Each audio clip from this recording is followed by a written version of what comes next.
Hello, welcome to today's lecture. Here we will deal with van der Waals bonds, a very typical type of bonds.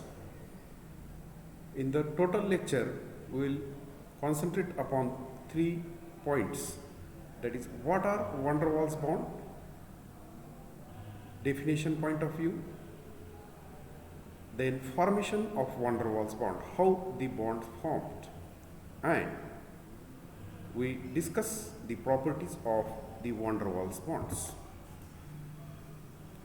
Now, in the previous 2 to 3 classes, 2 to 3 lectures about the bonds, we deal with the 3 types of bonds, that is ionic bond, covalent bond and metallic bond, and we observe that the elements or the atoms of the elements which took place in the formation of these type of bonds have deficiency or efficiency of electrons. That means they are ready to gain, lose or share their valence electrons in order to complete their octets.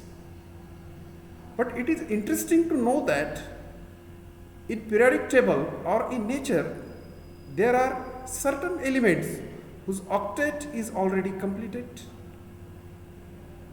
For example, concentrate upon the noble gas or inert gas atoms. Their outermost shell is completely filled.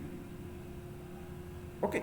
Now the question is whether they took part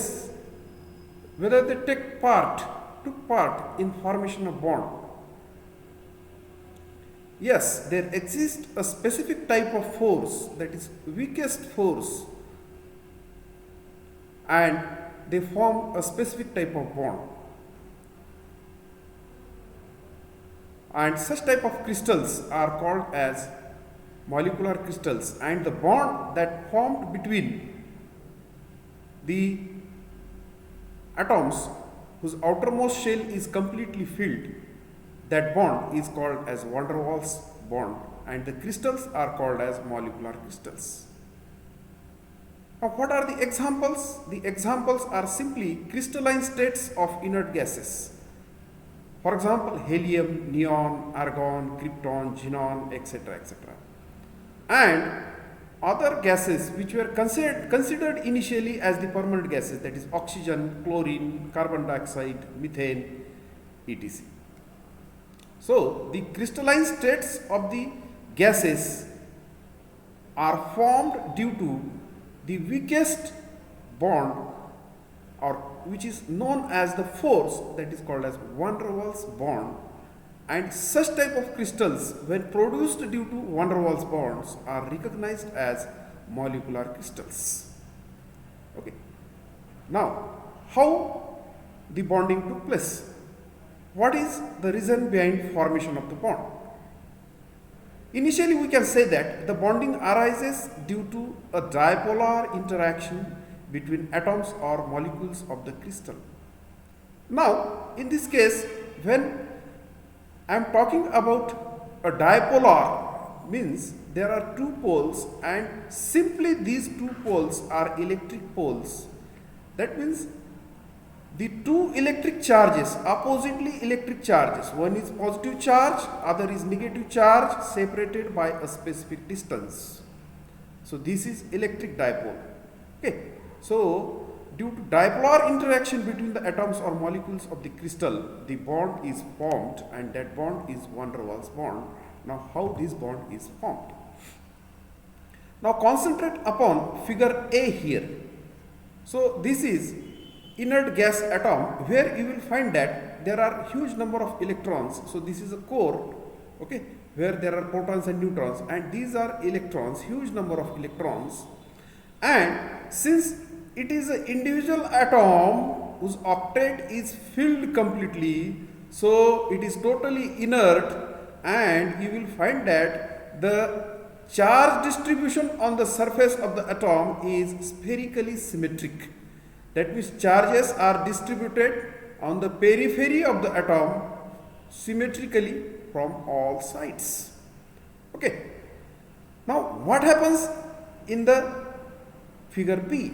In figure B, we found that a momentary polarization, okay, is produced in a gas atom whose electronic distribution is spherically symmetric. Okay, when such type of two gas atoms came close to each other, the momentary polarization between these atoms or between these molecules took place. That momentary polarization means simply the charges separated to one side, and where there are large number of charges electrons or charges or electrons, it will work as a negative pole. Okay, and the other side where there are less number of electrons will work as a positive pole. So in this way, as shown in figure, so this is a delta minus charge, this is delta plus charge, and the distance separated. So this is a dipole now, and other will adjust himself in such a way that, okay, it will take delta minus charge, okay, in the neighboring with the delta plus charge of the previous molecule, and to the opposite side there will be delta plus charge, and the bonding took place due to attraction between positive side of one atom and negative side of other atom. Okay, and in this way the bonding is produced, and such type of bonding is called as van der Waals bonding. So van der Waals bonding is produced in the atom which is spherically symmetric due to momentary polarization.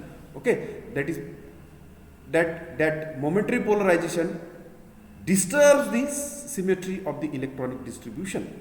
Okay, and disturbance in the electron cloud, since there are large number of electrons, we called it as electron cloud. Disturbance in the electron cloud took place in the inert gas atoms, as I have explained here. Okay, so an electronic dipole with non-zero dipole moment is generated here, since there are specific charges, that is negative charge delta minus and positive charge delta plus, separated by a specific distance. So it has a non-zero moment, and since it is a non-zero moment, it works and it creates oppositely polarized another, okay, atom which binds together with this atom. Important to note that the dipoles produced in this way due to momentary polarization are not permanent dipoles. These dipoles keep oscillating with the moment of electron around. Okay, when the electron, when due to certain disturbance, atmospheric disturbance or entrance of the third atom, okay, when third atom enters, this distribution will change. Okay, and how this change and what happens, let us see in the next slide. Okay, so you will find that here the distribution is in this atom is such a way that this side is positive and this side is negative. Okay, so it will create a bond with the another atom which has acquired momentary polarization in such a way that negative side of this atom creates bond with the positive side, and the bond is produced. So this is a van der Waals bond as indicated by the red dots. Okay, now it is not always situation that bond will form in this way. Another way is to form bond in this way, where two atoms are totally in contact with two atoms which has acquired momentary polarization are totally in contact. So these are simply the dipoles, electric dipoles in contact with each other. Okay, their total surfaces are in contact in such a way that the negative polar pole of one is in contact with positive pole and vice versa. Okay, and the bonds are formed. So those are van der Waals bond. Okay, it is not the case always that there are only two atoms and the bond is formed. More than two atoms are also there. For example, one situation is shown here where the three atoms came together and the momentary polarization exists between them and the bond is formed. But the criteria is same. So the bond is van der Waals bond is formed between positive pole and of one atom and negative pole, opposite pole of the one other, and in this way three bonds are formed in this way. Okay, so important is that these are simply not a permanent poles, but these can change momentarily. When fourth one will enter, so the polarization will change, and again the new bond will form. Okay, so we came to know one thing, that the van der Waals bond is formed due to dipoles, and the dipoles are induced due to momentary polarization. So this is van der Waals bond or van der Waals force is simply the dipole induced dipole interaction. Okay, so if it is said to explain or define in one sentence, we can define that the type of bond which is dipole induced dipole interaction, okay, the bond formed due to dipole induced dipole interaction is simply van der Waals bond. Other name we can call it as a dispersion bond, since it is a dispersive in nature. Okay, and important to note that, as we can clearly know from this criteria, that it is a non-directional bond. It can, so since the polarization is momentary, it can take place in any direction, so it is a non-directional bond. Now let us concentrate upon the properties of these bonds. So as the momentary polarization is there, so when polarization happens, the bond is formed between the opposite poles, and simply the entrance of the other any charge or electric field will break this bond, and the polarization changes. So these are the, what does it mean? It means these are the very weak bonds or very weak forces. Okay, so evident is that at room temperature, the molecular solids in which this bond exists, for example, the gases, permanent gases like oxygen, chlorine, etc., etc., or the noble gases like inert gases like krypton, xenon, radon, these are in gaseous state at room temperature. Why? Because the forces are very weak. Even room temperature can destroy or break up these bonds. So these are very weak forces. Another point is that at low temperatures, okay, so this is very important. At low temperatures, the van der Waals forces created and they dominate over the thermal forces, and in this way they play a significant role in to transform the gaseous state of the gas to the liquid and to the solid state, and in solid state they are very dominant. Okay, so the permanent gases can be liquefied or solidified, or the noble gases can be solidified. Solid crystal state or crystalline state or solid state of the gases exist simply due to the van der Waals force.